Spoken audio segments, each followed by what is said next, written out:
Hi guys, it's Sherry. I hope that you are having a wonderful day. Let's make something sweet. Y'all stay tuned.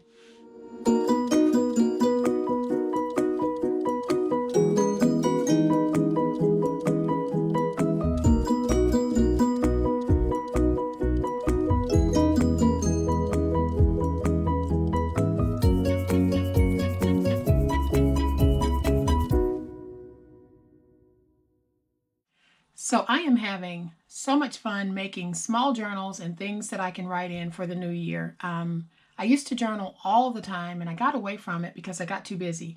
But one of my resolutions is to get back to it, and I want quick and convenient journals that I can whip out and just write things down in, journals that I can sketch in, journals that I can write down project ideas in, and just journals that I can talk about everyday life in. What happened in my day, what was good, what was not so good.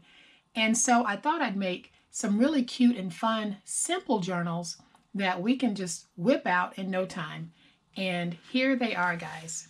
I think these little things are just so sweet and cute and so easy to make. And you know what? This is a chipboard-free project, and it is a very quick and simple project. And I made these journals using the Tropical Paradise paper from the Craft Consortium. And it really is a beautiful paper pad, and I gave you guys a glimpse of it in a previous video. So I am going to show you just how quick and easy it is to make these. And I used my Project Life cards to kind of decorate, and I've got my Project Life little stickers, and I'll be using those from time to time just to kind of notate certain things in my cute little book. So I am going to show you guys how easy it is to make this. So to make our project, we're going to need a piece that measures 5.5 by 8.5. We are going to need some blank pieces of paper that measure 5.5 by 8.5. And however many pieces of paper that you choose to put in your book is completely up to you. However many pages you're able to staple is how many pages you can put in your book. So I'm not going to give a number of pages because that will depend on the thickness of the paper you choose to use, as well as the thickness of the decorative paper that you choose to use. I'm using just a regular copy text weight paper here. And then I'm using paper from the Craft Consortium paper pad that I just showed you. So here's what we do. The first thing that I'm going to do is I'm going to take my papers and simply fold them in half. And those of you who make your own traveler's notebooks are very familiar with this process. It is a very quick and easy way to turn out a quick little notepad or notebook, whatever you want to call it. And just keep folding until you get the number that you want. And I've already pre-folded some, so I'm not going to fold anymore. So I have my paper and my scoreboard, and I am going to score this at 4 1/4. And then I'll take this and I'll fold it in half, just like that, and give it a very good burnishing.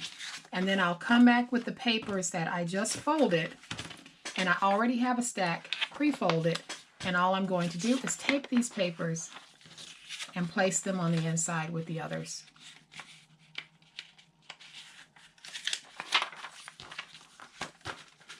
Just like that. And now I'm going to take this stack and place it inside of this stack. And what you'll notice is we do have white showing, and that's normal. What we'll need to do is trim that off, and the reason that happens is once we stack papers inside of each other, inside of each other, inside of each other, you're naturally going to have that graduated stacking push out. So we'll remove that and everything will be just fine. But before we remove it, we're going to go ahead and put our book together. So we're going to flatten it out, get everything nice straight. So I'm going to come back with my clips, and I'll clip the top and the bottom of one side. And then I'm going to bring in my stapler.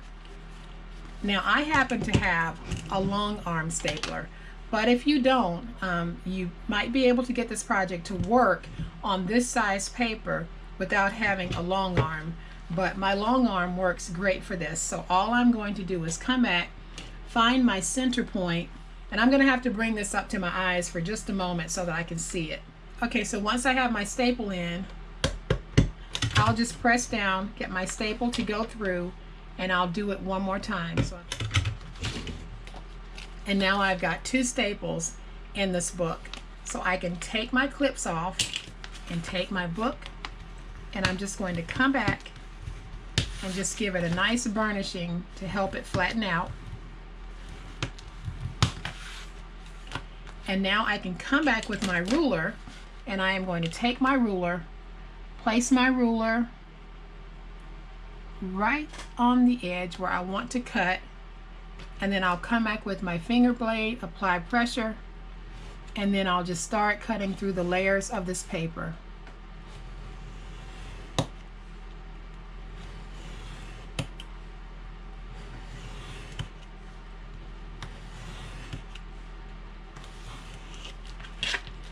And then when you're finished, you're going to have this. So we now have a nice little booklet that we can use in our daily life to plan, to take notes, to do whatever it is we want to do, whatever it is we need to write down.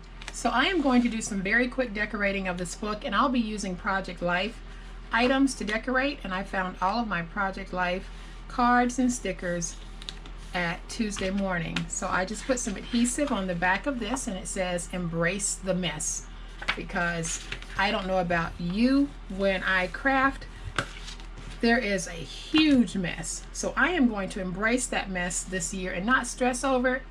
Probably clean up my studio once a week, just not stress over it the way I had been. So now I want to come back and I want to find just a fun little sticker to put on here, and I think the one that I want to use is all about today. So the way that I am designing these books for me is each one will be a monthly book. So I intend to make 12 of these, and each one will be a monthly book. So I'll be able to just journal my little heart out based on the month that I'm in. I'll just pull out my book and start writing. So wasn't that simple?